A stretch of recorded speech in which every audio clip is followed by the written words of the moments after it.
पश्यन्तात्मानवस्थितौ चक्रो प्राकृतात्मानो न पश्यन्ति चेतसः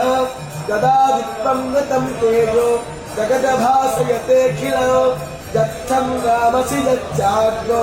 तत्तेजो विद्धि मामगौ कामाविश्वच भूतानि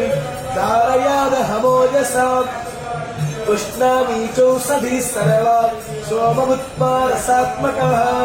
अहं वैश्वानरो भूत्वा प्राणिनं देहमाश्रितः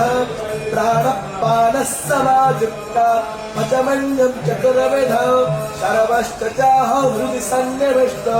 मतस्पतिज्ञानपपोहनं च वेदैश्च सर्वैरहमेव विद्यो वेदान्तवेद चाहो द्वावैमो पुरुषो लोके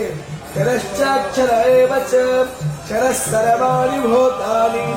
तस्माक्षर उच्यते।